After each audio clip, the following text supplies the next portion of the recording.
ప్రార్థన చేసుకుందాం. ప్రేమగల తండ్రి, కృపగల దేవ, ఎస్తేరు గ్రంథములో 14వ సెషన్లోనికి మేము ప్రవేశిస్తున్నాం. తండ్రి, సహాయం చేయండి. నేర్చుకోవాల్సిన సంగతులు మాకు సరిగా నేర్పించి మమ్మల్ని ఇంకా బలపరచమని వేడుకొనొచ్చు. యేసు ప్రభు వారి పుణ్యనామములు ప్రార్థన సమర్పిస్తున్నాం తండ్రి. ఆమేన్. 13, 14 కరెక్టే అన్నానుగా? రైట్. ఎస్తేరు గ్రంథం 4వ అధ్యాయములోనికి ప్రవేశిస్తున్నాం. ఎస్తేరు గ్రంథము 4వ అధ్యాయంలోనికి ప్రవేశిస్తున్నాం. మొత్తం 17 వచనాలు ఉన్నాయి. 17 వచనాలను మనము ఒకటేసారి ఇందులో ఉపభాగాలు ఏమీ లేవు. ఈ అధ్యాయాన్ని అంతటినీ ఒకటే భాగంగా తీసుకుని మనం ముందుకెళ్తాం. గ్రంథములో ఉన్న 10 అధ్యాయాలలో 2వ భాగమైనటువంటి ఈ యొక్క భాగంలో మనం ఉన్నాం. 3 నుంచి 7 అధ్యాయాలు, అందులో 4వ భాగంలో ఉన్నాం. స్టార్ట్ చేద్దాం. జరిగినదంతయు తెలియగానే మొర్దెకై తన బట్టలు చింపుకొని గోనె పట్టలు కట్టుకొని, చదవండి ఆ వచనం ఎవరైనా, చదవండి అమ్మా. జరిగినదంతయు తెలియగానే మొర్దెకై తన బట్టలు చింపుకొని గోనె పట్టలు వేసుకొని బూడిద పోసుకొని పట్టణపు మధ్యకు బయలు వెళ్ళి మహాశోకముతో ఏం చేసి రోదనము చేసి రాజుగుమ్మము ఎదుటికి వచ్చెను. గోనె కట్టుకొనిన వాడు రాజుగుమ్మమున ప్రవేశింపకూడదన్న ఆజ్ఞ కలదు. ఈ అధ్యాయానికి ఒక సపరేట్ టైటిల్ ఇద్దాం. మనం ఒక్కొక్క ఉపభాగానికి ఒక్కొక్క భాగానికి టైటిల్ ఇచ్చుకుంటూ వస్తున్నాం కనుక ఈ అధ్యాయానికి సపరేట్గా ఒక టైటిల్ ఇద్దాం. తెలుసు కదా, 3వ అధ్యాయం నుంచి 7వ అధ్యాయం వరకు ఎస్తేరు గ్రంథంలో అదొక పార్ట్, అదొక పోర్షన్. ఆ పోర్షన్ అంతటికీ మనం ఒకటి ఇచ్చుకున్నాం. ఏమని? హామాను కుట్ర. ఎవరిపై? యూదులపై హామాను కుట్ర అని మాట్లాడుకున్నాం. మనము 3వ అధ్యాయాన్ని 2 భాగాలుగా విభజించుకొని మాట్లాడుకున్నాం. ఇప్పుడు 4వ అధ్యాయంలోనికి ప్రవేశిస్తున్నాం. ఆ 4వ అధ్యాయాన్ని ఒక టైటిల్ ఇద్దాం. అదే ఎస్తేరు గారికి జ్ఞాపకము చేసిన మొర్దెకై. ఏం జ్ఞాపకం చేశాడో, దేని గురించి జ్ఞాపకం చేసుకున్నాడు అనేది వివరణలో మనం మాట్లాడుకుందాం. ఎస్తేరు గారికి జ్ఞాపకము చేసిన మొర్దెకై అని మీరు వ్రాసుకోవాలి. జరిగినదంతయు తెలియగానే మొర్దెకై తన బట్టలు చింపుకొని గోనె పట్టలు వేసుకున్నాడు. మాట్లాడకుండా విందాం. ఏం జరిగినదంతా విన్నాడు? అంతకుముందు అధ్యాయంలో హామాను చేసినటువంటి ఒక భయంకరమైనటువంటి కుట్ర. ఆ కుట్ర విషయంలో రాజైన అహష్వేరోషు యొద్దకు వెళ్ళి అతను చేసుకున్నటువంటి ఒక అగ్రిమెంట్, దాని వలన యూదులందరికీ రాబోతున్నటువంటి ఒక భయంకరమైన విపత్తు, విందులతో మొదలై పుస్తకం విపత్తుల వరకు వచ్చింది. మొదటి అధ్యాయంలో విందు చేయించాడు అహష్వేరోషు. 180 దినములు మరియు 7 దినములు. 180 దినములు అధిపతులకు, అధికారులకు, సంస్థానాధిపతులకైతే 7 రోజులు అందరికీ కలిపిచ్చాడు. కొద్దిసేపు 180 దినముల విందుని ఒకటి, 7 రోజుల విందుని ఒకటి. మీరు వేరువేరుగా మీరు చూస్తే మొదటి అధ్యాయంలోనే మనకు 2 విందులు కనపడుతున్నాయి. మళ్ళీ 2వ అధ్యాయంలో మనకు ఇంకొక విందు కనపడింది. ఎస్తేరు గారిని వివాహం చేసుకుని అక్కడ విందిచ్చాడు ఆయన. అలా విందులతో మొదలై ఇప్పుడు తెర మీద మనకు ఒక విపత్తులోనికి ఈ సన్నివేశం అంతా ప్రవేశించినట్టుగా అర్థమవుతుంది. ఒక్కసారిగా ఒక వ్యక్తి మీదకి కాదు కానీ, ఒక కుటుంబం మీదకి కాదు కానీ, ఏకంగా ఒక జాతి అంతటి మీదకి విపత్తు వస్తుంది. ఇప్పుడు ప్రత్యక్షంగానో పరోక్షంగానో సీన్లో ముందు వరుసలో మాత్రం మొర్దెకై కనపడుతున్నాడు. ఇక్కడ తల దించిన నమస్కారము పెట్టనందుకు దాని కారణంగా ఆసరాగా తీసుకొని ఏకంగా జాతి మీదికే అణుబాంబును దిప్పడానికి సిద్ధపడుతున్నాడు హామాను. ఇప్పుడు ముహూర్తము ఖరారైంది, రోజులు లెక్క పెడుతున్నారు, ఇప్పుడు సిద్ధపాటు జరుగుతోంది.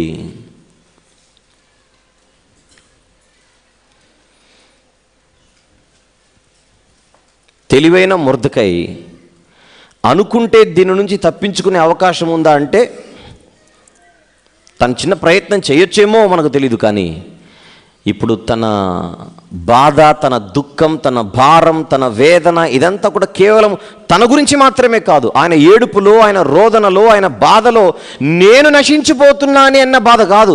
నా జాతి, దేవుని ప్రజలుగా ముద్ర కలిగినటువంటి మేమందరము కలిసి ఈరోజు నాశనానికి దగ్గరవుతున్నామనేటువంటి బాధతో గోనెపట్ట వేసుకొని బూడిద పోసుకొని పట్టణం మధ్యకు బయలు వెళ్ళి మహాశోకముతో రోదనం చేయడం మొదలుపెట్టాడు. పాత నిబంధనలో బట్టలు చింపుకోవడం, బూడిద పోసుకోవడం, గోనెపట్ట కట్టుకోవడం ఇవన్నీ కూడా చాలా గొప్ప వేదనను, రోదనను సూచించడానికి ఆ రోజుల్లో అది ఉన్నటువంటి అలవాటు. అది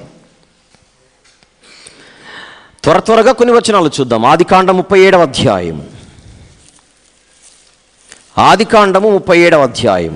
యోసేపు గారు మరణించారు అన్న ఒక అబద్ధపు వార్త తండ్రి అయిన యాకోబు దగ్గరకు వచ్చేసరికి ఆయన స్పందన ఎలా ఉందో చూద్దాం. యాకోబు తన బట్టలు చింపుకొని 34వ వచనం.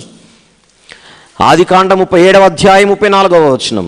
యాకోబు తన బట్టలు చింపుకొని తన నడుమున గోనెపట్ట కట్టుకొని అనేక దినములు తన కుమారు నిమిత్తము అంగలార్చుచుండెను. దుఃఖం వచ్చినప్పుడు ఇలాంటి వాతావరణంలో వాళ్ళు ఉంటారు అనడానికి కొన్ని వచనాలు చూసుకొని లేదా రాసుకొని తర్వాత మీరు దాన్ని చూడవలసిందిగా, ధ్యానించవలసిందిగా, పఠించవలసిందిగా మనవి చేస్తున్నాను. యెహోషువ గ్రంథం 7వ అధ్యాయము 6వ వచనం. యెహోషువ గ్రంథము 7వ అధ్యాయము 6వ వచనం కూడా రాసుకోండి. సమూయేలు 2వ గ్రంథం 1వ అధ్యాయము 10, 11, 12 వచనములు. సమూయేలు 2వ గ్రంథము 1వ అధ్యాయము 10, 11, 12 వచనాలలో కూడా మనుషులు, ఇప్పుడే మనం ఉదయం చూసాం ఆ విషయం, సౌలు గారు మరణించారన్న వార్త ఒక అమాలేకుడు తీసుకొని రాగానే దావీదు గారు మిగిలిన వాళ్ళందరి పరిస్థితి ఎలా ఉందో అక్కడ కనబడుతుంది మనకు. సమూయేలు 2వ గ్రంథం 1వ అధ్యాయము 10, 11, 12 వచనములు. అలాగే ఇర్మియా గ్రంథం 49వ అధ్యాయము 2, 3 వచనములు. ఇర్మియా గ్రంథము 49వ అధ్యాయము 2, 3 వచనములు. దానియేలు గ్రంథము 9వ అధ్యాయము 3వ వచనం. దానియేలు గ్రంథము 9వ అధ్యాయము మొదటి 3 వచనాలు రాసుకోండి, సందర్భం అర్థం అయిపోతుంది.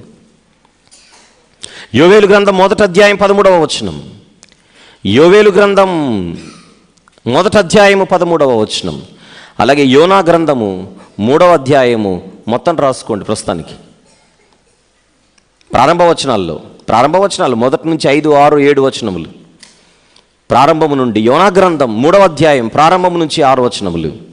నీనెవే పట్టణానికి సువార్త అందిన తర్వాత మారు మనసు పొంది రాజు నుండి సామాన్యుడి వరకు వాళ్ళందరూ దిగొచ్చి గోనెపట్ట కట్టుకొని వారు ఉపవాసం ఉన్నట్టుగా అక్కడ కంటికి కనపడుతోంది. ఇవన్నీ ఎందుకు ఇచ్చాను మీకు? మొర్దెకై గోనెపట్ట కట్టుకోవడంలో గల ఉద్దేశం ఆ దుఃఖం యొక్క తీవ్రతను తెలియజేయడానికి. రాబోతున్నటువంటి విపత్తు మామూలు విపత్తు కాదు.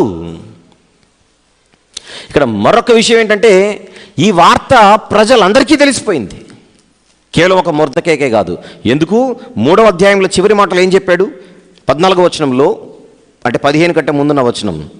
ఒకానొక దినమునకు వారు సిద్ధపడవలెనను ఆ ఆజ్ఞకు ఒక ప్రతి ప్రబలింపబడినదై ప్రతి సంస్థానములోనున్న సమస్త జనులకు ఇయ్యబడుటకు పంపబడిన. సమస్త జనులకు ఇయ్యబడుటకు అంటే జనాలు పబ్లిక్ అయిపోయింది issue. This notice was given to all the public, ప్రజలందరికీ.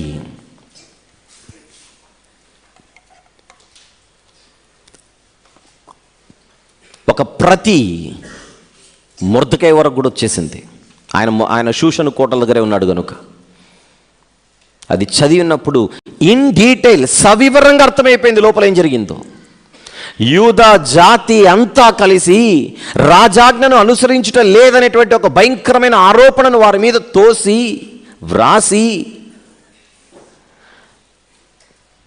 జెనోసైడ్ అంటే సామూహిక జాతి హతమార్చడం, ఒక జాతినే పొట్టన పెట్టుకోవడం, ఒక జాతిని సమూల నాశనం చేయడం, అది లేకుండా నామరూపాలు లేకుండా తుడిచిపెట్టేయడం, జాతి సంహారం అంటారు దీన్ని.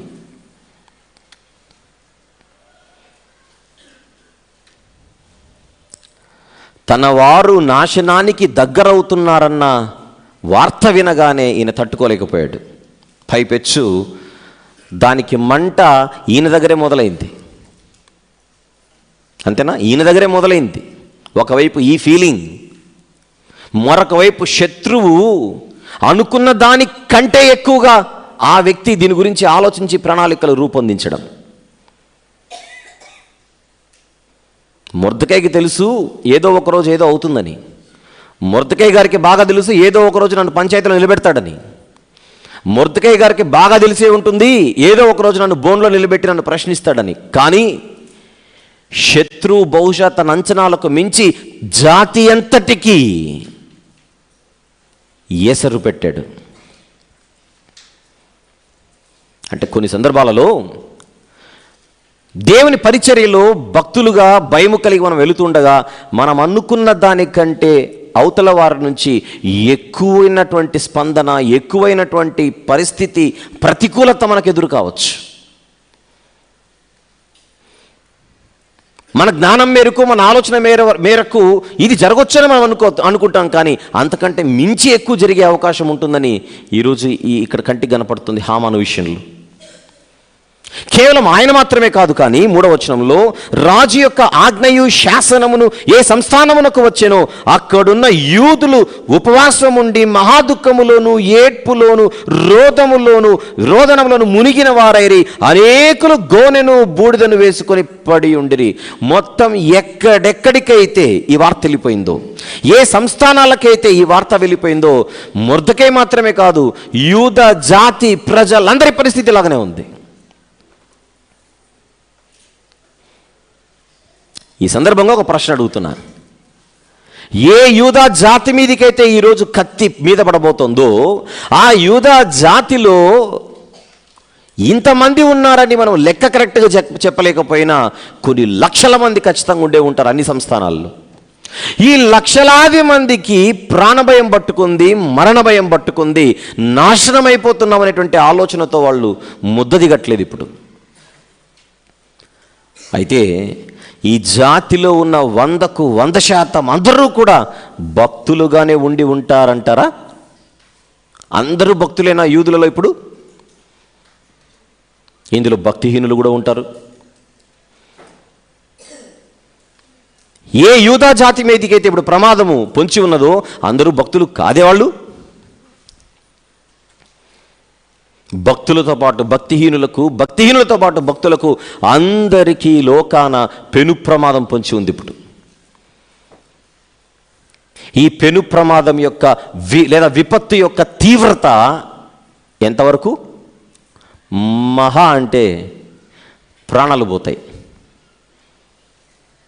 శరీర ప్రాణం పోతుంది. శరీరంలో ఉన్న ప్రాణం పోతుందంటేనే వీళ్ళకి ఇంత భయం పట్టుకుంటే ఆత్మ నిత్యనాశనానికి జోగుచున్నదన్న సంగతి మన కళ్ళ ముందు ఇంత చక్కగా తెలిసినా మనకెందుకో భయమే లేకుండా బతుకు సాగుతోంది. ఆ రోజు యూదులు మాత్రమే అంటారా ప్రమాదంలో ఉన్నది? ఈరోజు మనము కూడా లేమంటారా? మనము కూడా భయంకరమైన ప్రమాదంలో ఉన్నాం. అది 12 నెలల తర్వాత వస్తుందని అంతవరకు మనం బతికే ఉంటామన్న గ్యారెంటీ లేదు.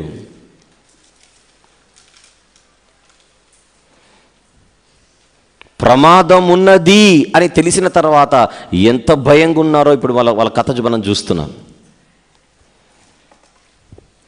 దాని నుంచి మేము తప్పించుకోవాలన్న ఆలోచనతో ప్రతి ఒక్కరు కూడా గోనె పట్టు కట్టుకొని అమ్మో అమ్మో అమ్మో అని భయపడుతూ వాళ్ళు ఉన్నారే.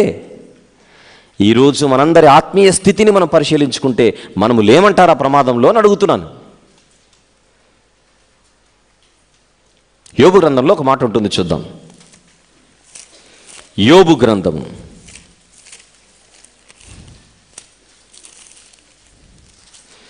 24వ అధ్యాయం. ఎవరైనా 19వ వచనము చదవగలరా? అనావృష్టి చేతను, ఉష్ణము చేతను, మంచు నీళ్లు ఎగసిపోవునట్లు పాతాళము పాపము చేసిన వారిని పట్టుకొనును. పాపము చేసిన వారిని పట్టుకోవడానికి ఏమి సిద్ధంగా ఉంది? క్రిందనున్న పాతాళం. ఆ క్రిందనున్న పాతాళమును తప్పించుకొనవలెనని బుద్ధిమంతుడు ఏం చేస్తాడని బైబిల్లో ఉంది. సామెతల గ్రంథం 15వ అధ్యాయము 24వ వచనంలో,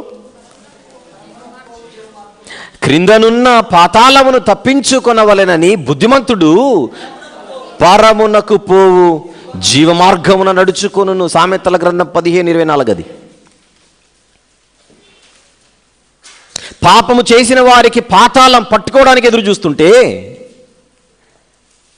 ఆ పాతాళం అన్న యొక్క అడ్రస్ ఈ సర్వసృష్టికి కింద ఉందని చెబుతుంటే, దేవుడు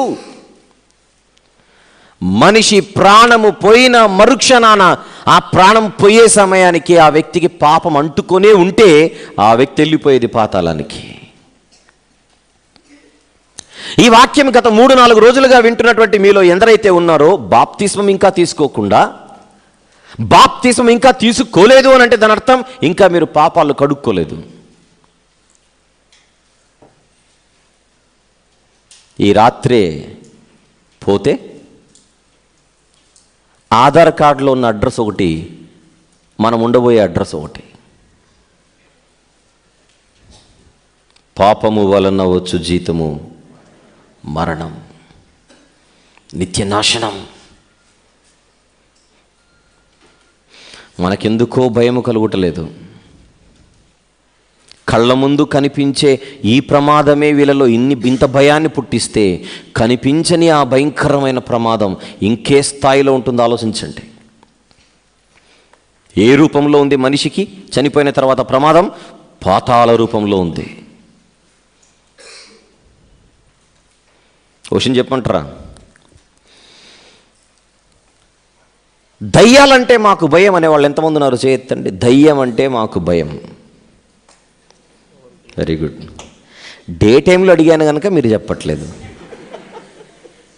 అదే మాట మీద ఉండండి, రాత్రి అడుగుతాను మళ్ళీ లైట్లు ఆఫ్ చేసి. Very good. మీ ధైర్యానికి నేను మెచ్చుకుంటున్నాను. Very super. మీ ధైర్యం మామూలుది కాదు. అమావాస్య, అర్ధరాత్రి, ఒక్కరే ఉన్నారు మీరు ఇంట్లో, కరెంటు పోయింది. బెడ్రూమ్లో నుంచి కిచెన్లోకి వెళ్ళి వాటర్ బాటిల్ తెచ్చుకోండి చేతనైతే, దమ్ముంటే కదలదుగా. ఆకు కదిలినా గుండె ఆగిపోతుంది. ఇప్పుడు దయ్యం అంటే మాకు భయం లేదట. Telling lies? ఎస్ పాపా, నో పాపా నహీ హై.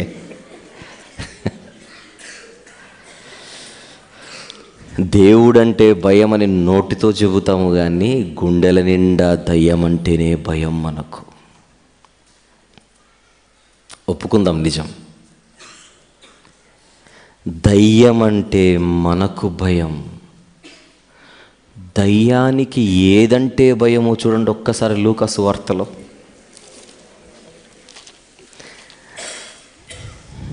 లూకా సువార్త 8వ అధ్యాయం 30-31 వచనములు చూద్దాం.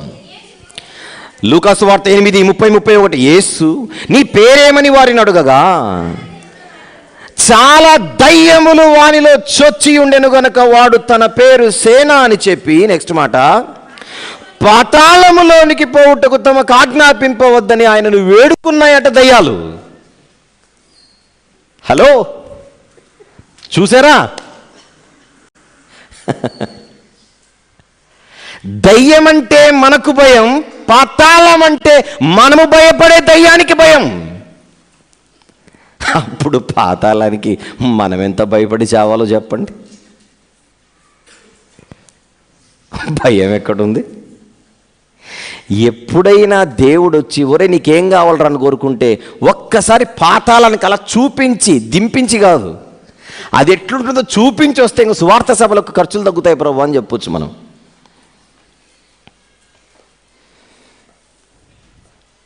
పాపము చేసిన వారి కోసం పాతాళము ఎదురు చూస్తోంది.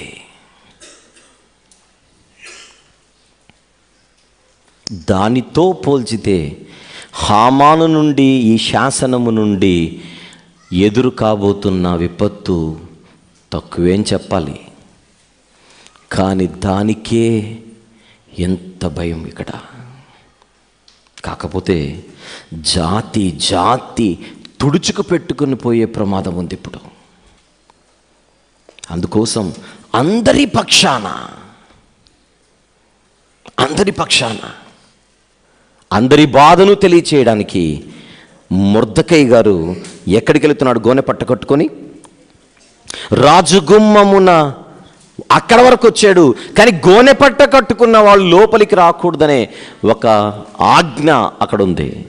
ఎందుకు? వాళ్ళకి సెంటిమెంట్లు ఎక్కువ, అరిష్టం, దరిద్రం, జరగరాందేమైనా జరుగుతుందేమో, అపశకునం. ఇవన్నీ మనకు కూడా ఉంటాయి కదా సెంటిమెంట్లు. తుమ్మితే అపశకునం, పిల్లు వస్తే అపశకునం, శవం వస్తే అపశకునం.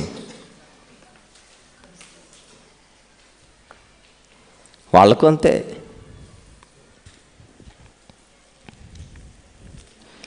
పాపం లోపలున్న రాణిగారికి ఇవన్నీ ఏం తెలీదు. బయట ఏం జరుగుతున్నాయో లోపలున్న స్త్రీలకు పెద్దగా ఇన్ఫర్మేషన్ ఉండదు.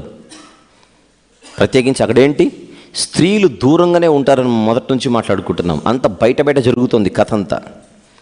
అయితే 4వ వచనం, ఎస్తేరు యొక్క పనికత్తెలను ఆమె దగ్గరనున్న షండులను వచ్చి జరిగిన దాన్ని ఆమెకు తెలియజేయగా రాణి గొప్ప మనోవిచారము కలదై మొర్దెకై కట్టుకొని ఉన్న గోనె పట్టను తీసివేయమని ఆజ్ఞించి కట్టించుకున్నట్టుకై అతని యొద్దకు వస్త్రములు పంపాను, కానీ అతడు వాటిని తీసుకోలేదు. పాప మాకు మ్యాటర్ తెలియక బట్టలు పంపించింది. క్లారిటీ లేదు లోపల ఉన్న ఎస్తేరు గారికి. బయట ఎంత పెద్ద కుట్ర జరుగుతోందో ఎస్తేరు గారికి తెలియదు లోపల. పైపెచ్చు ఎస్తేరు గారు కూడా ఒక యూదురాలన్న సంగతి హామానుకు తెలీదు. ఒకవేళ మహారాణి కూడా యూదురాలి అని తెలిసి ఉంటే హామాను యొక్క ప్లాన్లు కొంచెం తేడా ఉండేవేమో మరి.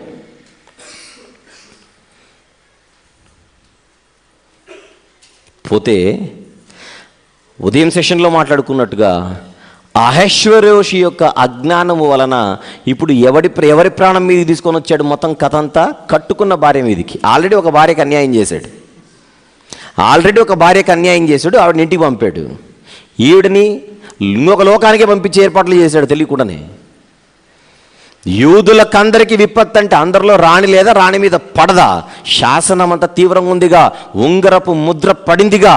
ఉంగరపు ముద్ర పడితే ఎవరు మార్చలేరుగా.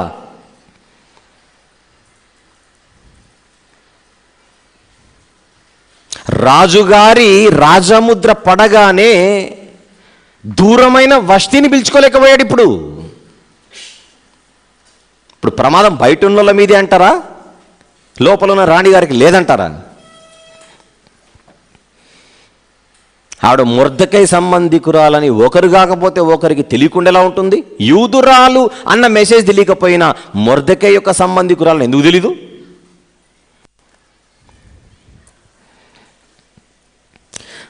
బట్టలు వేసుకోమని చెప్పి బట్టలు పంపించిందట ఆవిడ. ఆయన తీసుకోలేదు.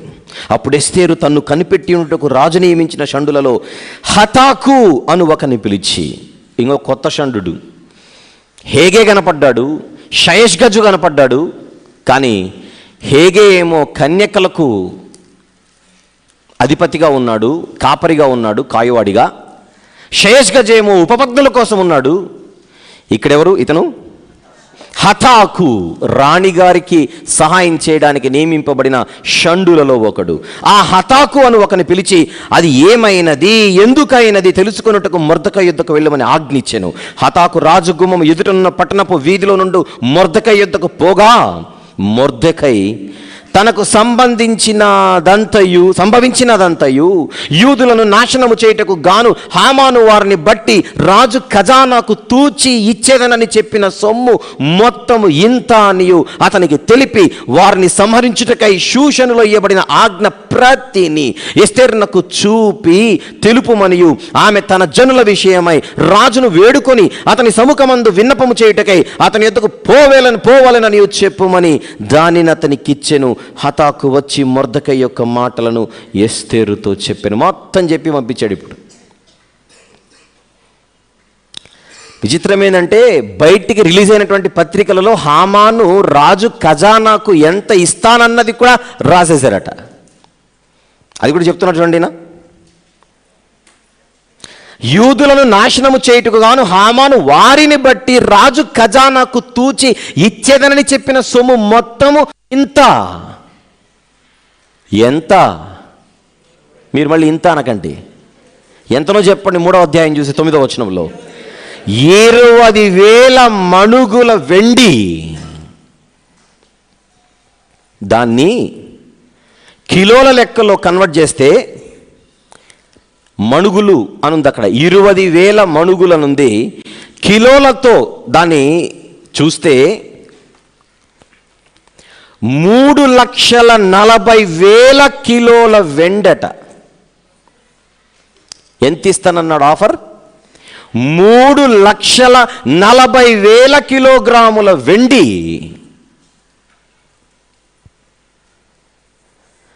నేను చక్రవర్తి ఖజానాలో ఉంచుతానని హామాను చక్రవర్తికి ఆఫర్ ఇచ్చాడు.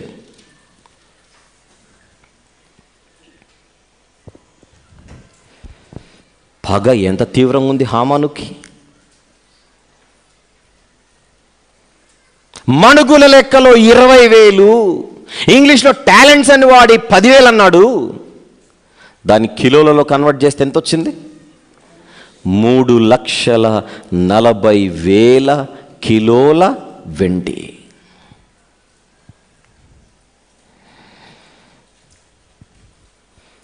ఇంతవరకు నీ జాతిని గురించి చెప్పే సమయము రాలేదు, ఇప్పుడొచ్చింది.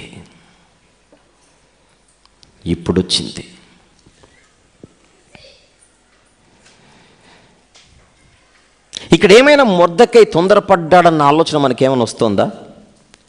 ఇంత విపత్తు రావడానికి మొర్దెకై కాస్త తలకాయ దించింటే అయిపోయేదిగా అన్న ఫీలింగ్ ఒకసారి కాకపోతే ఒకసారైనా, ఒకరికి కాకపోతే ఒకరికైనా వచ్చే అవకాశం ఉంది. ఏమండి, అంత ఏడవడం ఎందుకు, అంత గోనపట్ట కట్టుకోవడం ఎందుకు, బూడిద పోసుకోవడం ఎందుకు? ఆ తలకాయ దించిపోయింటే అయిపోయేది కాదు. అదే ముందటి భాగాల్లో మాట్లాడుకుంది. నేను యూదుడను ఈ పని చేయలేనని చెప్పాడు. అలాగైతే యూదా జాతిలో అంతకుముందు ఎందరో తలదించి సాష్టాంగ నమస్కారాలు చేసిన చరిత్ర ఉందే. మరి ఇశ్రాయేలీయులకు పితరుడైన అబ్రహాము సాష్టాంగ నమస్కారం చేశాడు అన్యులకు. సౌలు రాజు అనేటువంటి మనిషికి సాష్టాంగ నమస్కారం చేశాడు దావీదు. ఎదుటి వారికి నమస్కారం చేయడం, సాష్టాంగ నమస్కారం చేయడం అన్న అలవాటు ఆల్రెడీ ఇశ్రాయేలీయుల జాతిలో ఉందిగా. అందరూ చేయగా నీకేమొచ్చిందని అడగొచ్చు మనం అందరం కలిసి మొర్దెకైని. అయితే రాజులైతే, అధికారులైతే అధికారాన్ని బట్టి తలదించొచ్చేమో కానీ యూదులు దేవుని స్థానాన్ని కబ్జా చేసి వారే దైవములని ప్రకటించుకునే స్థితి సమాజంలో వారు పెట్టి, అదే చూసాం. ఆ రోజుల్లో రాజులే, చక్రవర్తులే వారు దైవాలని ప్రకటించుకునేవారు. చూసాంగా, దర్యావేషు, మాదీయుడైన దర్యావేషుకు తప్ప ఎవరికి ప్రార్థన చేయకూడదని 30 రోజుల కండిషన్ పెట్టారట. 30 రోజుల వరకు ఏ దేవునికి ప్రార్థన చేయకూడదు. ఇక దేవుడన్నా దైవమైనా మీకు దర్యావేషి అని చెప్పాడు. ఉదయకాలం మనం చూసాం.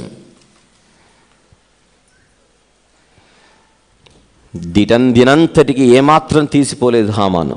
పేరుకు మాత్రమే పైన అహష్వేరోషు ఉన్నాడు కానీ నిజానికి నేనే రాజు, నేనే మంత్రి అన్న ఫీలింగ్లో బతుకుతున్నాడు హామాను. ప్రజల మధ్య దేవునిగా చెలామణి అవ్వాలనుకుంటున్న హామానుకి తలదించడానికి సిద్ధంగా లేడు మొర్దెకై. ఏమైతే ఇదైంది చూద్దాం, దేవుడున్నాడని. కొన్ని సందర్భాలలో ఇలాంటి పరీక్షలు మనకు ఎదురవుతుంటాయి. మన వ్యక్తిగత విశ్వాసము నుండి తొలగిపోమని, మన వ్యక్తిగత విశ్వాసము నుండి మనల్ని ప్రక్కకు త్రోయడానికి, మన వ్యక్తిగత విశ్వాసాన్ని విడిచిపెట్టమని అనే హక్కు ఏ దేశంలో ఎవ్వరికీ లేదు.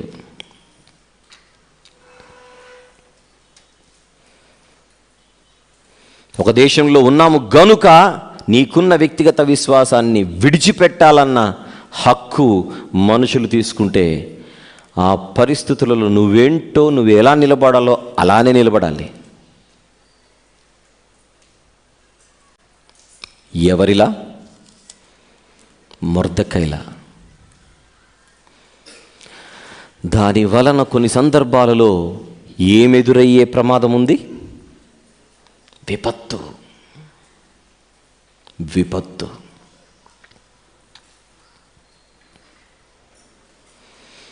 ఈ సందర్భంగా ఒక విషయం చెప్తాను.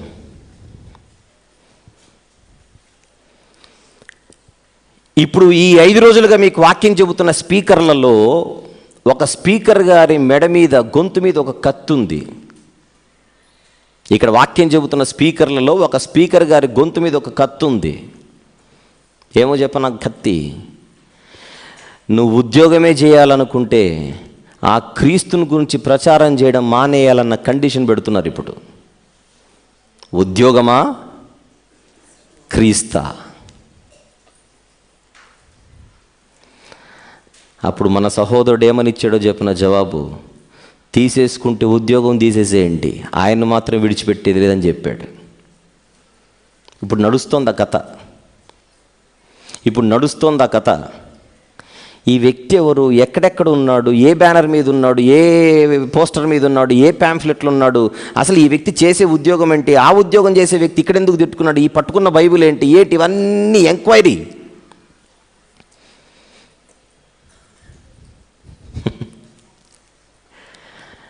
రోజులు దగ్గర పడ్డాయి స్పీకర్ గారికే. ఏమిటి? ఇదా అదా?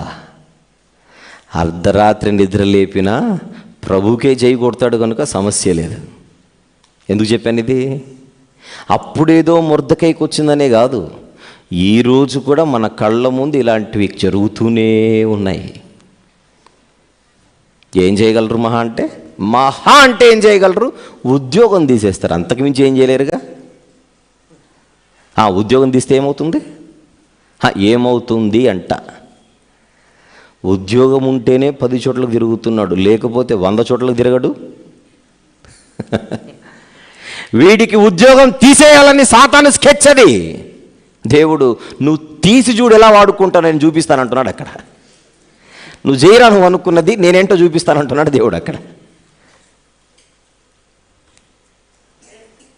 ఆ విషయం నాకు చెబితే ఆమెన్ అనుకుంటున్నాను, అలాగున జరుగునుగా కానీ.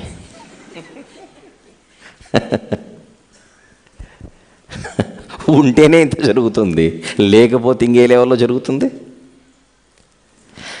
మరి ఉద్యోగం పోతే ఎలా బతుకుతాడంటారేమో. సింహపు పిల్లలు ఆకలి గొన్నను, ఆయన పిల్లలు ఆకలితో చావరు. ఆకలి అవ్వదనట్ల, మధ్యాహ్నం గంట మెసేజ్ లేట్ అయితే ఆకలి కాదు, మనకు ఆకలి అవుతుంది, చావు రాదు.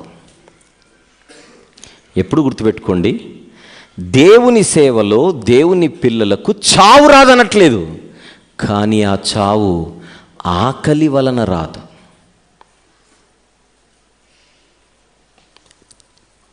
చరిత్రలో పలానా సేవకుడు, నీ సేవకుడు ఎలా చచ్చిపోయాడు ప్రభు అంటే, ఎవరి చేతనో స్టెఫెను గారిలా చంపబడవచ్చు, ఎవరైనా వచ్చి ప్రాణాలు తీయచ్చు, అది వేరు సంగతి. దేవుడు తిండి పెట్టకుండా చంపడు తన పిల్లల్ని.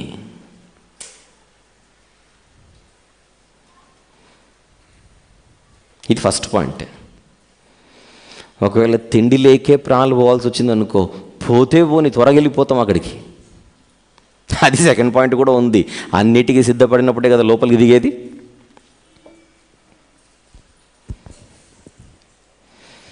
కనుక మొర్దెకై తలకాయ దించింటే బాగుండేమో అన్న ఫీలింగ్ ఎవరికి రాకూడదు ఇక్కడ. ఎందుకు? ఇది దేవుని విషయంకి వచ్చేసింది. ఇది దేవునికి సంబంధించినది. జాగ్రత్త పడాల్సిన సమయంలో జాగ్రత్త పడ్డాడు. కానీ ఇప్పుడు జాగ్రత్త కోసం కాదు, అది విశ్వాసానికి సంబంధించినదిగా అయిపోతుంది. దేవుని స్థానాన్ని కొట్టేసే పరిస్థితికి వచ్చేసింది. అక్కడ రాజీ పడను నేను. నువ్వు రాజీ పడకపోతే నీ జాతినే తీసేస్తా అంటున్నాడు వాడు అక్కడ.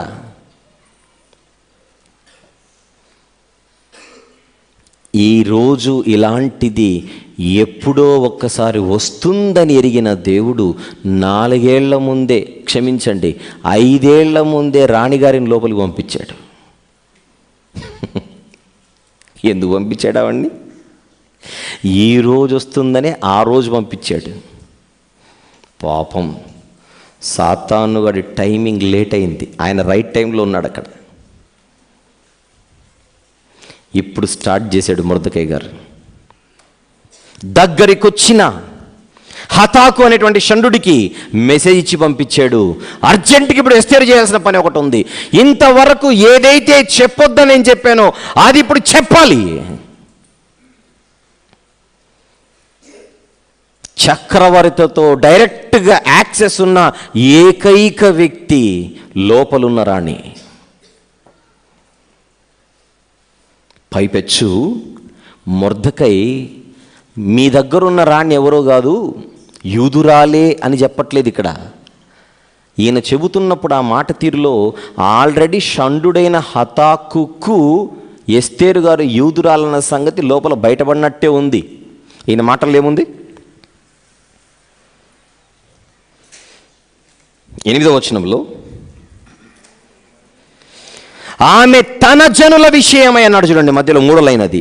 ఆమె తన జనుల విషయమై రాజును వేడుకొని అతని సముఖమందు విన్నపము చేయుటకై అతని ఎద్దుకు పోవాలని నువ్వు చెప్పు. యూదా జాతి ప్రమాదంలో ఉన్నది. ఆ యూదా జాతిలో ఆ రాణి కూడా ఒకటని, ఆ రాణి తన జాతిని కాపాడుకునే సమయం వచ్చిందని నువ్వు చెప్పు. అప్పుడు షండుడైన హతాకు, ఏంటి మా దగ్గరున్న రాణి యూదురాలా అని ఆశ్చర్యపోలేదు.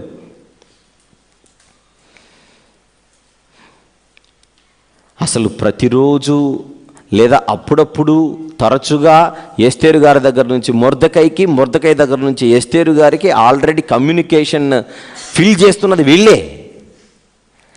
లోపలున్న వీళ్ళకు బాగా తెలుసు ఎస్తేరు గారు ఎవరో. కాకపోతే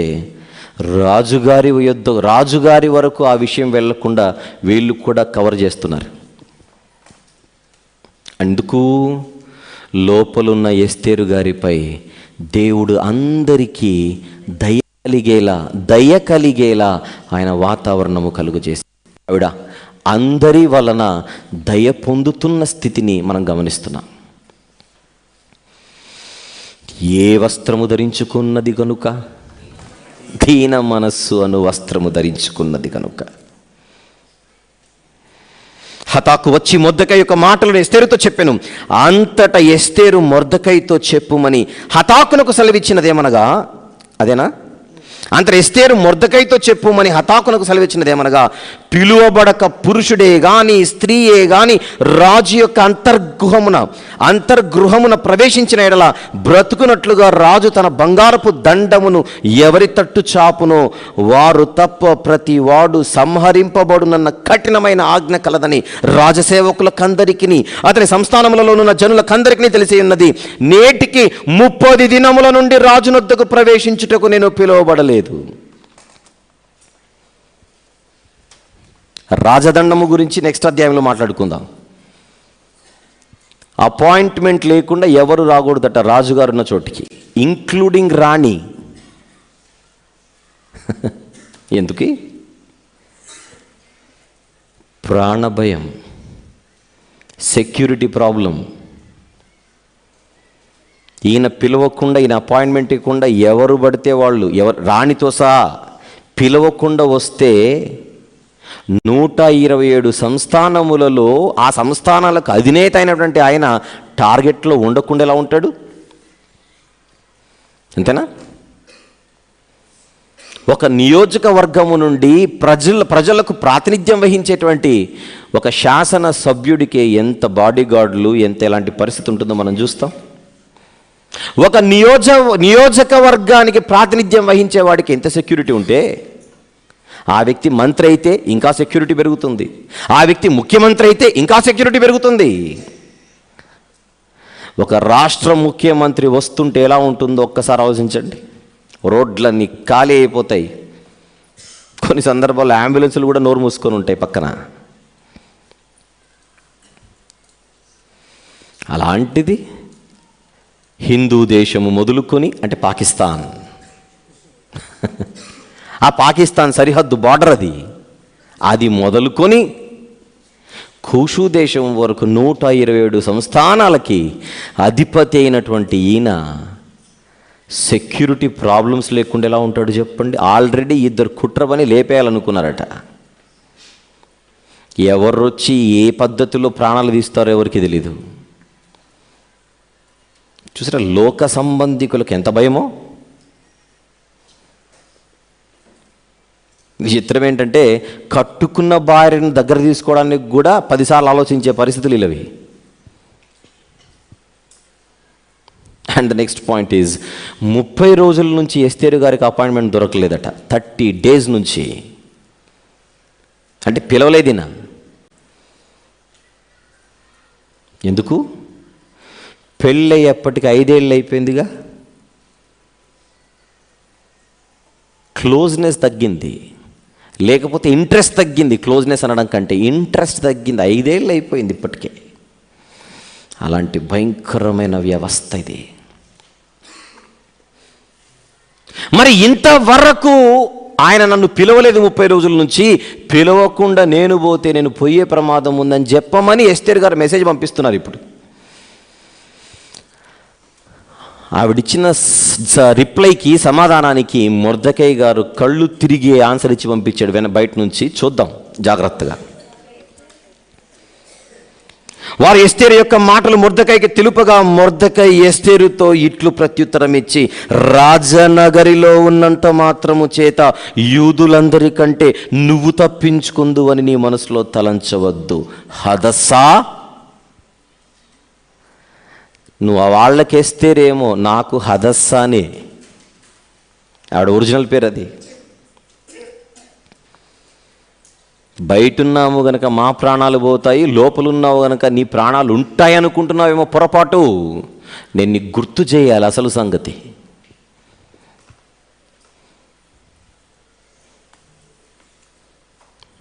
నీ ప్రాణం పోతుంది అనుకుంటున్నావు ఈ టైంలో. జాతి మొత్తం ఈరోజు ఉరికంబాన్ని ఎక్కే భయంకరమైన పరిస్థితి ఉండగా నీ ప్రాణం పోతుందేమో అని ఆలోచిస్తున్నావేంటి? నీకు అర్థమవుతుంది అసలు దీని సివియరిటీ, దీని తీవ్రత నీకు అర్థమవుతుందా అని అడుగుతున్నాను బయట నుంచి అంటున్నాడు మొర్దెకై.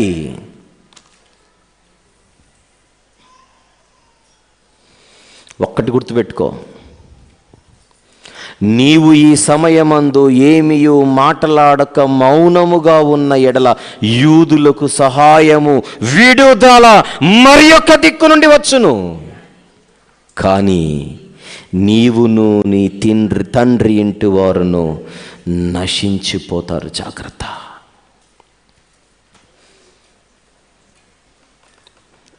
నాశనమైపోయే పరిస్థితి యూదులకుంది, రక్షించే అవకాశం నీ దగ్గరుంది. నాశనమయ్యే పరిస్థితులు బయట యూదులకందరికి ఉంది, రక్షించే అవకాశం దేవుడు నీకిచ్చాడు. ఇక నెక్స్ట్ మాట చూడండి, ఈ సమయమును బట్టియే అన్న మాటను చూడండి.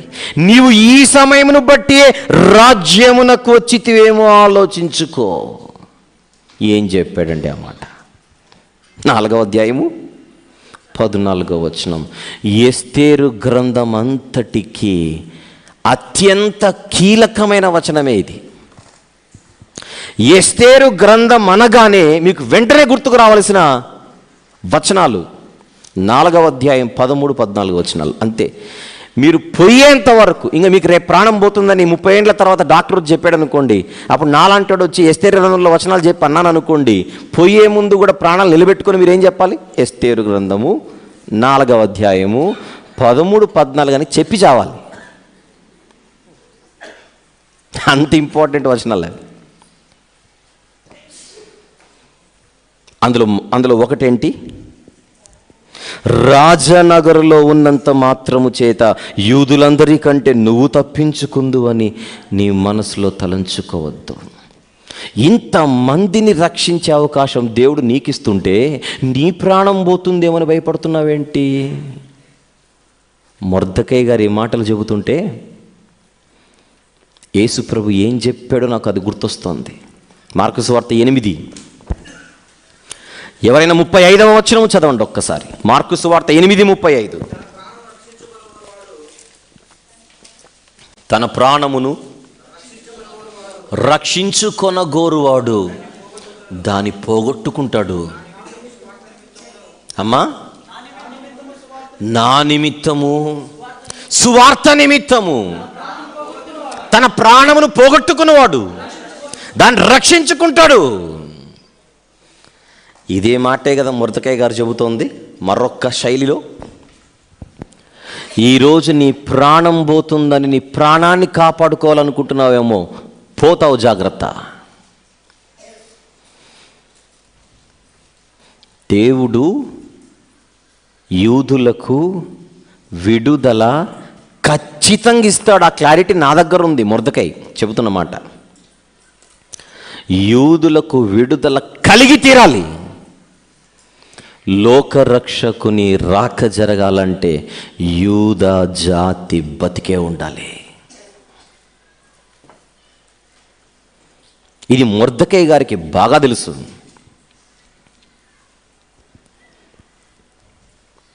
కానీ ఎస్తేరు గారికి గుర్తు చేస్తోంది ఏంటి? ఒకవైపు దేవుని ఉద్దేశం, మరొక వైపు దేవుని సాధనం. ఇప్పుడు నేను వాడిన 2 పదాలను ఒకవేళ మీరు అలిసిపోయారేమో, అలిసిపోయినా జాగ్రత్త గుర్తుపెట్టుకోండి. ఒకవైపు దేవుని ఉద్దేశం, గాడ్స్ పర్పస్, మరొక వైపు దేవుని సాధనం, గాడ్స్ ఇన్స్ట్రుమెంట్. దేవుని ఉద్దేశం ఏంటి? యూదులకు విడుదల దయచేయాలి. అది దేవుని సంకల్పం. అది ఒక సైడ్ ఉంది. వారికి విడుదల దయచేయాలంటే దేవుని దగ్గర కోట్లకు కోట్ల అవకాశాలు ఉన్నాయి, ఛాన్సెస్ ఉన్నాయి. అవసరమైతే ప్రకృతిని మొత్తం అలా విప్పేసి దింపేస్తే ఎంతసేపు? హామాను గాని రాత్రి లేపలేడు దేవుడు అనుకుంటే, ఏమైనా చేయగలడు. కానీ కొన్ని సందర్భాలలో కళ్ళ ముందున్న పరిస్థితులను, ఆ పరిస్థితిలో ఉన్న వ్యక్తులను ఈ పని కోసం దేవుడు వాడుకోవాలన్న ఉద్దేశంతో సాధనంగా ఒకరిని ఎన్నుకుంటాడు. ఇక్కడ ఎస్తేరు గారిని ఎన్నుకున్నాడు. ఉద్దేశము, సాధనము, ఉద్దేశము, సాధనము. ఈ ఉద్దేశము 600 భూమి తలక్రిందులైనా, ఆకాశమే దిగొచ్చిన ఈ ఉద్దేశం నెరవేరి తీరుతుంది. అరచేతితో సూర్యుని ఎలాగైతే ఆపలేమో, మానవ ప్రయత్నాలతో దేవుని ఉద్దేశాలను ఎవరూ ఆపలేరు. అయితే ఈ ఉద్దేశాన్ని నెరవేర్చడానికి దేవుడు తన కృపచేత కొంతమంది సాధనాలను నిలబెడతాడు. అప్పుడు ఈ సాధనాలు ఏం చేయాలి? ఆయన ఉద్దేశాన్ని నెరవేర్చే అవకాశము నాకు దొరికిందని ఆ అవకాశాన్ని అందిపుచ్చుకోవాలి.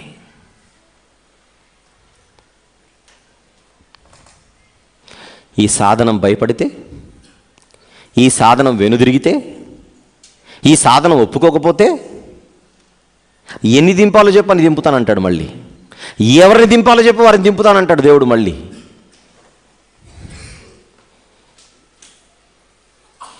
బిలాముకు బుద్ధి చెప్పడానికి గాడిదను వాడుకున్న దేవుడు. Yes are no? బిలాముకు బుద్ధి చెప్పడానికి మనుషులతోనే అసలు అవసరం రాలేదు ఆయనకి. బైబిల్ అంతా ఆలోచిస్తే ఆయన వర్క్స్ ఎలా చూడండి. ఇప్పుడు బిలాముకు బోధ చేయడానికి ఆయన సాధనం ఎవరు? డాంకీ.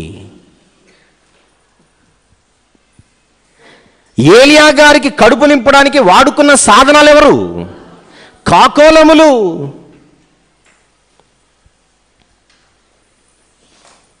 కదా? సింహాల నోర్లు మూయించాడు ఒక చోట, కాకుల నోటికి మాంసపు ముక్కలిచ్చి పంపించాడు మరొక చోట, గాడిదకే భాషా జ్ఞానాన్ని ఇచ్చాడు మరొక చోట. దేవుడు దేన్నైనా వాడుకుంటాడు అనడానికి ఇంతకంటే నిదర్శనం ఏముంది చెప్పండి? మీ బోధకుడు పన్ను కట్టడాని వచ్చారు సుంకరులు. అప్పుడు పేతురు గారు వచ్చి యేసుప్రభుకి ఏమో చెప్పబోతే, ఏం పర్లేదు, నువ్వు వెళ్ళి ఆ నీటిలో గాలం వేయి, ఒక చేప పడుతుంది, ఆ చేప నోట్లో ఒక శెకలు ఉంటుంది, నీ కొరకు ఒక అరశెకలు, నాకు ఒక అరశెకలు పన్ను కట్టేసిరా అన్నాడు. గాలము వేయగానే సముద్రములో ఎన్నో చేపలుండగా ఈ చేపనే రావడం ఏంటి, ఆ చేప నోట్లోనే శెకలు ఉండడం ఏంటి?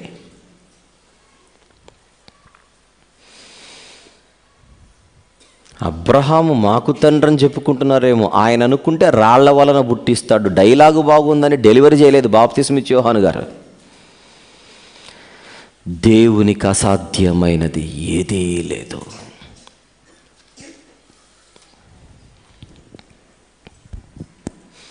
అంత గొప్ప దేవుడికి ఎస్తేరు నువ్వు సిద్ధంగా లేకపోతే ఆయన ఉద్దేశము నెరవేరదనుకుంటున్నావేమో. ఆయన ఉద్దేశము ఏదో ఒక రూపకంగా ఖచ్చితంగా నెరవేరుతుంది, అందులో డౌట్ లేదు. నువ్వెందుకు అవకాశం పోగొట్టుకుంటున్నావు ఒక సాధనంగా వాడబడడానికి?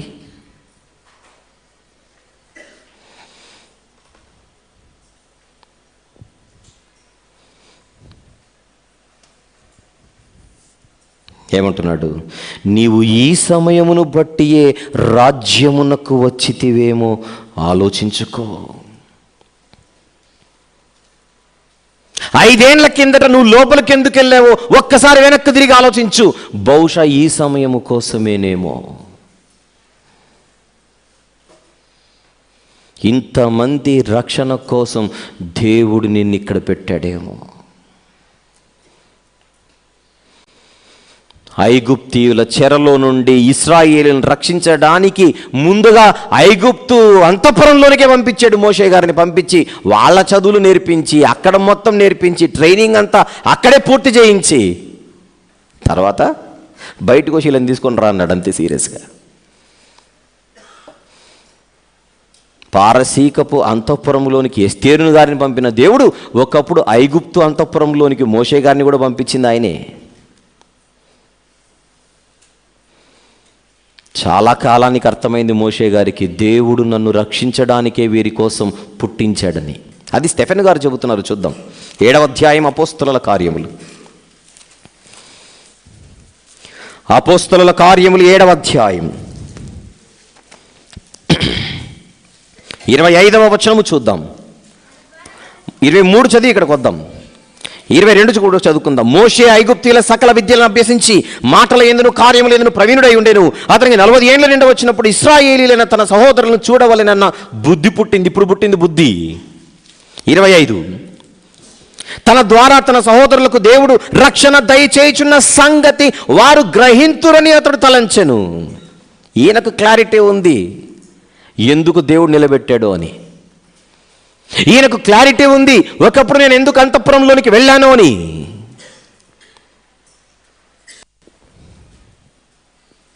ఒక మోషే గారిని చూడండి, అంతకుముందు యోసేపు గారిని చూడండి, అంతకుముందు అబ్రహాము గారిని చూడండి. వీళ్ళందరినీ దేవుడు వారున్న స్థానము నుండి ఖాళీ చేయించి మరొక చోటికి పంపించాడు. కల్దీయ ఖాళీ చేయి అబ్రహాము, కనానుకు రా. కనాను ఖాళీ చేయి యోసేపు, ఐగుప్తుకు రా. ఐగుప్తులో నీళ్లు ఖాళీ చేయి మోసెస్, అంతఃపురానికి రా. వాళ్ళందరికీ చాలా కాలానికి తెలిసింది నేనున్న స్థలములో నుండి దేవుడు నన్ను ఇక్కడికి నడిపించింది ఎందుకోసమన్నమాట. ఈ సేవలో నన్ను ఒక సాధనంగా వాడుకోవడానికే దేవుడిది చేశాడన్నమాట. అమ్మా ఎస్తేరు, ఇది నీకు కూడా తెలియాలి.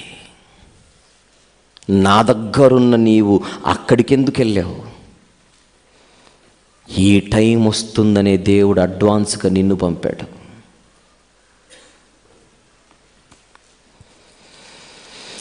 ప్రియులారా, ఒక్కసారి ఇప్పుడు మీరు ఎక్కడున్నారో ఒక్కసారి ఆలోచించండి. నిన్న కూడా చెప్పాను, మళ్ళీ చెబుతున్నాను. మీరు పుట్టిందెక్కడ, పెరిగిందెక్కడ, ఇప్పుడు ఉన్నదెక్కడా, ఉంటున్నదెక్కడా? బహుశా అలాంటి స్థితిలో, ఎందుకున్నానో తెలియని స్థితిలో మీరున్నారేమో. ఏమో, అదే నిజమైతే బహుశా దేవుడు మిమ్మల్ని అక్కడ తనకు ఒక సాధనంగా మిమ్మల్ని వాడుకోవడానికే అక్కడికి పంపాడేమో.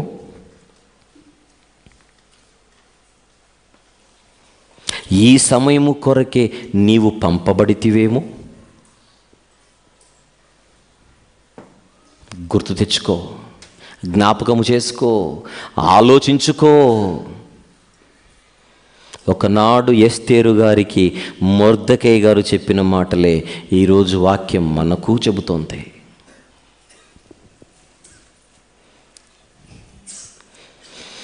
నీవు ఈ సమయమందు ఏమీ మాట్లాడక మౌనముగా ఉన్న ఎడల యూదులకు సహాయము, విడుదల మరి యొక్క దిక్కు నుండి వచ్చును. కానీ నీవును నీ తండ్రి ఇంటి వారు నశించెదరు. ఎందుకు నశిస్తారు? నీ ప్రాణమును నువ్వు కాపాడుకోవాలనుకుంటున్నావు, పోగొట్టుకుంటావు. జాగ్రత్త. అది మార్కు 8:35. కాపాడుకోవాలనుకునేవాడు పోగొట్టుకుంటాడు. హామాను చేతిలో నుండి, అహశ్వేరోషు చేతిలో నుండి నీ ప్రాణాలు బయటపడతాయేమో, కానీ ఆయన వాడుకోవాలనుకున్న తర్వాత నువ్వు సహకరించకపోయినందుకు ఆయన విడిచిపెట్టడు నిన్ను. ఇస్తాడు అవకాశం ప్రతి ఒక్కరికి, దాన్ని యూటిలైజ్ చేసుకోవాలి. ఎందుకో ఎస్తేరు గారు తడబడుతున్నారు ఇక్కడ, ఎందుకో ఎస్తేరు గారు సంకోచిస్తున్నారు ఇక్కడ, ఎందుకో ఎస్తేరు గారు ఆలోచిస్తున్నారు ఇక్కడ. మనకు కూడా ఉంటుంది ఇలాంటి ఆలోచన విధానం. ఒక్కొక్కసారి చూద్దాం, ఇంకా చూద్దాం, వెయిట్ అండ్ సీ. అప్పుడు దేవుడు, నేను మాత్రం I can't wait and see అంటాడంతే.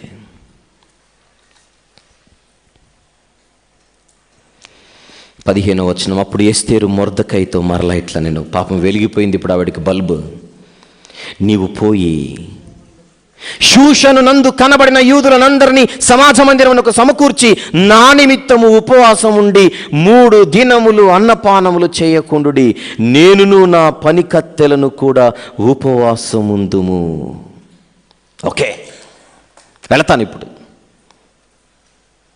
నీ కోసం వెళతాను, అందరి కోసం వెళతాను. ఈ జాతినంతటిని రక్షించడానికే దేవుడు నన్ను ఇక్కడికి పంపాడన్న సంగతి నీ ద్వారా నాకు ఇప్పుడు గుర్తు చేశాడు. తెలిసొచ్చింది, నాకు తెరుచుకున్నాను కళ్ళు. కానీ ఇది క్లిష్ట పరిస్థితి. ఒక్కసారి రాజు దగ్గరికి వెళ్ళిన తర్వాత ఆయన ఒకవేళ రాజదండము చూపకపోతే, ఆయన ఒకవేళ చల్లగా చూడకపోతే, రమ్మని చెప్పకపోతే నా ప్రాణాలు పోతాయి. ఈ సమయంలో నాకు కావలసింది దేవుని సహాయం.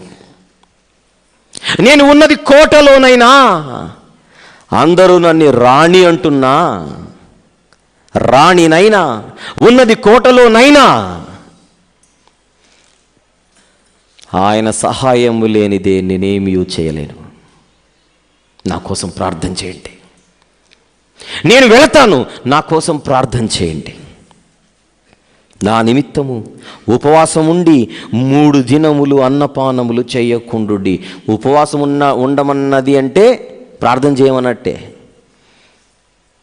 ఉపవాసము చేసి నువ్వు ప్రార్థన చేయకపోతే, ఉపవాసం అన్న పేరు మీద నీ ఇష్టానుసారంగా బతికితే అది ఉపవాసం కాదు. యెజ్రా గ్రంథంలో ఉపవాసం ఉన్న వాళ్ళు ఏం చేశారు ఒక్కసారి చూడండి. ఒక మాట, 8వ అధ్యాయం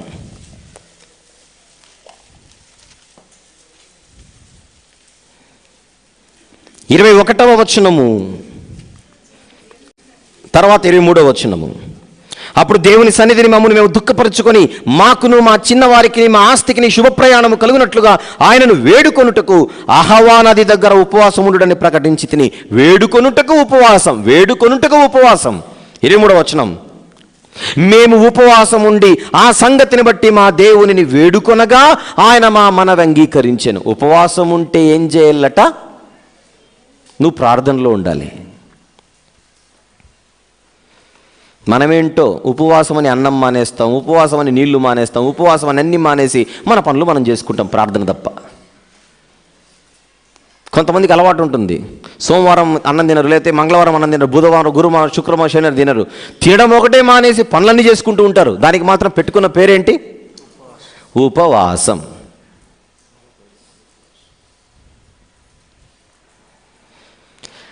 ఉపవాసం పేరట ఏది పడితే అది ప్రార్థన చేయడం కాదు, అడగాల్సిందే అడగాలి మళ్ళీ. కానీ ఇలాంటి క్లిష్ట దేవుడు మెచ్చిన ఉపవాసం ఏది అని నేను ఒక పాఠం చెప్పాను. 4 భాగాలు ఉంటాయి, తర్వాత వినండి, ఇప్పుడు చెప్పలేను. కానీ అయితే ఇక్కడ మనం మాట్లాడుకుంటున్నది ఏంటి? ఎస్తేరు గారి విషయం. ఆవిడేమంటుంది? నా కోసం అందరూ ప్రార్థన చేయండి. ఇప్పుడు మనకు కావలసింది దేవుని సహాయం. అంటే దేవుని పిల్లల జీవితంలో సంఘ ప్రార్థన అన్నది ఒకటి అవసరమని గుర్తుపెట్టుకోవాలి. అందరినీ ప్రార్థన చేయమంటుందంటే అందరూ ఒక సంఘం అనుకుంటే కొద్దిసేపు సంఘ ప్రార్థన అన్నది అవసరం అంటారా లేదంటారా చెప్పండి.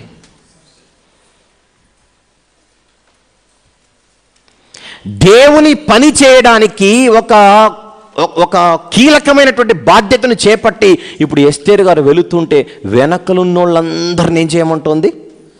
ప్రార్థనలో ఉండండి మీరు, ప్రార్థనలో ఉండండి మీరు, ప్రార్థనలో ఉండండి మీరు. అది ఎంత గొప్ప సహాయమని ఆవిడకి అర్థమైపోయింది. సంఘ కార్యక్రమాలలో ఒక ముఖ్యమైనదే సంఘ ప్రార్థన.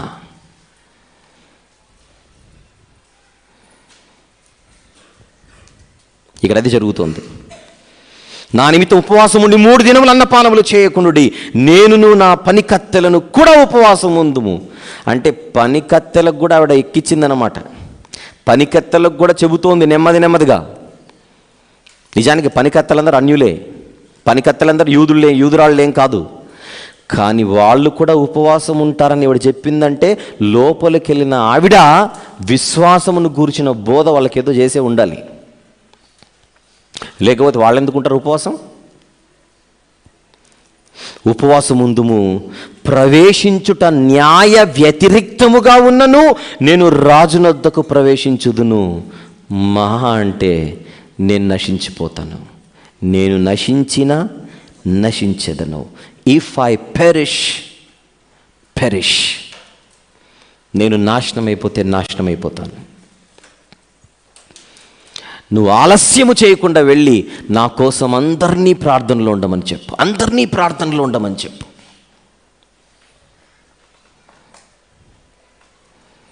ప్రియులారా, దేవుని పని అని ఒక సంఘముగా మీ ప్రాంతాల్లో మీరు ఏదైనా చేయాలనుకుంటే మీరు సిద్ధపడే అన్ని సిద్ధపాటు కార్యక్రమాల్లో ఒక కీలకమైనదే దేనిగా పెట్టుకోవాలి? ప్రార్థన. లేదంటే మన సొంత ఆలోచనలే మనల్ని నడిపించే ప్రమాదం ఉంది. ఎస్తేరు గ్రంథము 4వ అధ్యాయం చూసి మనం తెలుసుకోవాలి. ఆ చివరి భాగంలో ముఖ్యంగా 13 నుంచి 16 వచనాలు ఎంత పెద్ద పాఠాన్ని నేర్పిస్తున్నాయో ఒక్కసారి మీరు గమనించండి. నేను తప్పించుకుంటానేమో అని అనుకోకు, దేవుడు నిన్ను విడిచిపెట్టాడన్నాడు పైన. ఇందు నిమిత్తమే వచ్చావేమో అంటుంటే ఆవిడ కళ్ళు తెరుచుకొని అంటుంది, ఇప్పుడు నేను వెళతాను. ఆ 16వ వచనంలో ఇది కూడా కీలకమైందే, నేను నశించిపోతాను, జాతి రక్షణ కోసం నేను ముందుంటాను. మన ప్రాణము ముఖ్యమే, కానీ ఇంతమంది ప్రాణాలను రక్షించే అవకాశము ఉన్నది అనుకుంటే, అప్పుడు అది మన చేతిలో ఉందనుకుంటే రక్షించే అవకాశం, అప్పుడు మనం రిస్క్ తీసుకోవాల్సిన అవసరం ఏర్పడితే తీసుకోక తప్పదు. ఎవరిలా? ఎస్తేరు గారిలా. ఏ సహాయముతో? దేవుని సహాయముతో. రిస్క్ తీసుకోవాల్సిన అవసరం ఉంటుంది, కొన్ని సందర్భాలు తీసుకోవాలి, కానీ అది ఆయన సహాయముతోనే తీసుకోవాలి. రానే కదా వెళ్ళిపోదామన్న కాన్ఫిడెన్స్ లేదు దేవుడికి. ఇంకొక గొప్ప సంగతి చూడండి, కోటలోనికి వెళ్ళి 5 ఏళ్ళైనా బయట మొర్దెకై ఏం చెబితే అదే చేస్తుంది లోపల.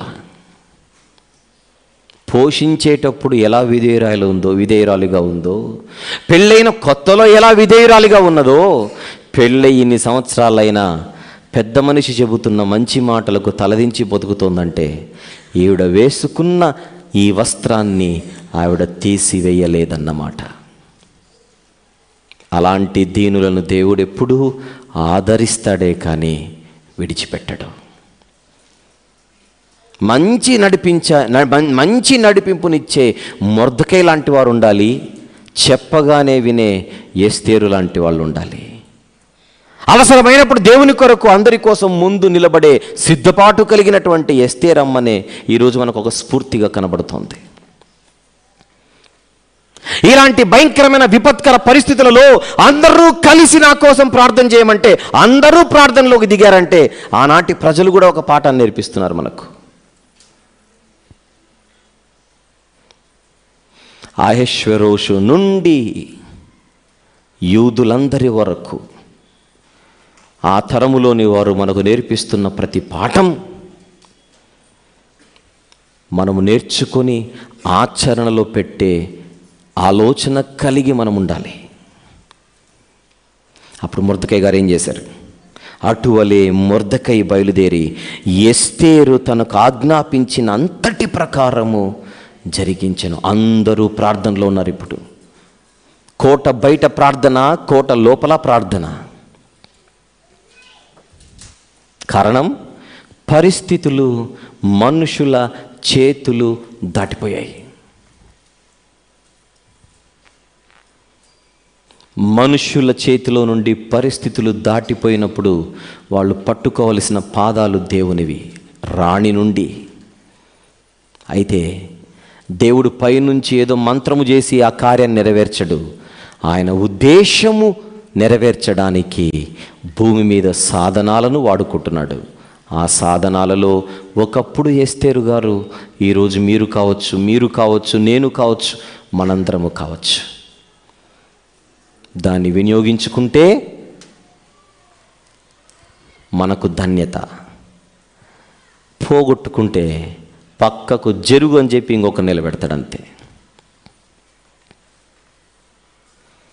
ఇది 4వ అధ్యాయం.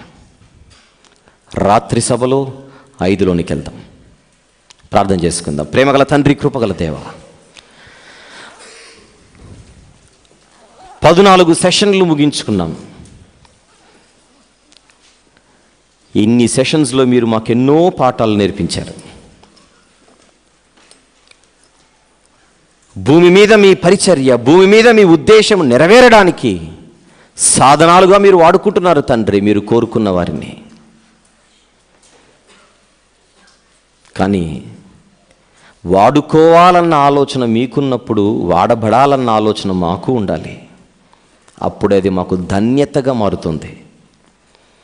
మా మీద బాధ్యత ఉందని ఎరిగి మీ పరిచర్యలో నమ్మకస్తులుగా ముందుకు సాగడానికి ఈ గ్రంథము ద్వారా మరింత మమ్మను బలపరచమని రాత్రి సభ కోసం కూడా మీ పాదాలు పట్టుకొనుచు సహాయము కోరుచు యేసు ప్రభువారి పుణ్యనామములు ప్రార్థన సమర్పిస్తున్నాము తండ్రి. Amen, amen. సెలవు.